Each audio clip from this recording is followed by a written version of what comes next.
ಚನ್ನಬಸವಣ್ಣನವರು ಬಸವಣ್ಣನವರ ಅಕ್ಕನ ಮಗ, ಅಂದರೆ ಇವರು ಬಸವಣ್ಣನವರ ಅಳಿಯ. ಕ್ರಿಸ್ತ ಶಕ 1144ರಲ್ಲಿ ಶಿವಭಕ್ತಿಯ ಪ್ರತೀಕವಾಗಿದ್ದ ಅಕ್ಕ ನಾಗಲಾಂಬಿಕಾ ಹಾಗೂ ಶಿವಸ್ವಾಮಿ ದಂಪತಿಗಳಿಗೆ ಒಂದು ದಿವ್ಯ ಶಿಶು ಜನಿಸಿತು. ಅದು ಸಾಮಾನ್ಯ ಮಗುವಾಗಿರಲಿಲ್ಲ. ಅದು ಭವಿಷ್ಯದಲ್ಲಿ ಲಿಂಗಾಯತ ಚಳುವಳಿಗೆ ಹೊಸ ದಾರಿಯನ್ನು ತೋರಿಸಲಿದ್ದ ಆ ಶಿಶುವೇ ಚನ್ನಬಸವಣ್ಣನವರು. ಬಾಲ್ಯದಲ್ಲಿಯೇ ಚನ್ನಬಸವಣ್ಣನವರು ಶರಣರ ಸಂಘದಲ್ಲಿ ಬೆಳೆದರು. ವಚನಗಳ ಅರ್ಥ, ಶಿವಭಕ್ತಿ, ಸಮಾನತೆ, ಕಾಯಕ ಮತ್ತು ದಾಸೋಹ ಇವೆಲ್ಲವೂ ಅವರ ಜೀವನದ ಅಡಿಪಾಯವಾಗಿತ್ತು. ಚನ್ನಬಸವಣ್ಣನವರು ಚಿಕ್ಕ ವಯಸ್ಸಿನಲ್ಲಿಯೇ ಅನುಭವ ಮಂಟಪದ ಶೂನ್ಯ ಪೀಠಾಧಿಪತಿಯಾಗಿ ನೇಮಕಗೊಂಡರು.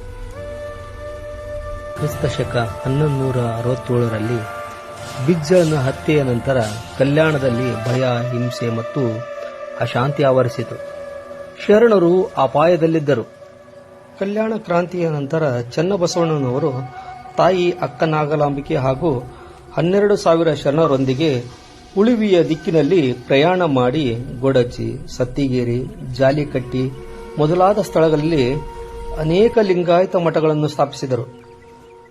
ಬಿಜ್ಜಳನ ಸೈನಿಕರೊಂದಿಗೆ ಹೋರಾಡುತ್ತಲೇ ಅವರು ತಲುಪಿದ್ದು ದಟ್ಟ ಅರಣ್ಯಗಳ ನಡೆಯುವ ಪವಿತ್ರ ನೆಲ ಉಳವಿ.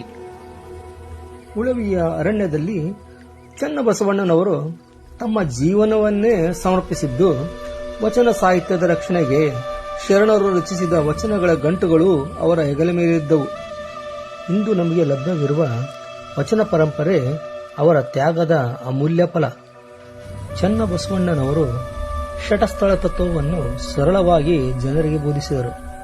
ಜಾತಿ ಇಲ್ಲ, ವರ್ಗ ಇಲ್ಲ, ಭೇದ ಇಲ್ಲ, ಎಲ್ಲರಿಗೂ ಸಮಾನ ಸ್ಥಾನ, ಎಲ್ಲರಿಗೂ ಶಿವಭಕ್ತಿ, ಇದೇ ಅವರ ಸಂದೇಶ. ಕ್ರಿಸ್ತ ಶಕ 1168ರಲ್ಲಿ ಕೇವಲ 24ನೇ ವಯಸ್ಸಿನಲ್ಲಿ ಚನ್ನಬಸವಣ್ಣನವರು ಉಳಿವಿ ಕ್ಷೇತ್ರದಲ್ಲಿ ಜೀವಂತವಾಗಿ ಲಿಂಗೈಕ್ಯರಾಗುತ್ತಾರೆ. ಇಂದಿಗೂ ಉಳಿವಿ ಕ್ಷೇತ್ರದಲ್ಲಿ ಚನ್ನಬಸವಣ್ಣನವರ ದಿವ್ಯ ಶಕ್ತಿ ಜೀವಂತವಾಗಿದೆ.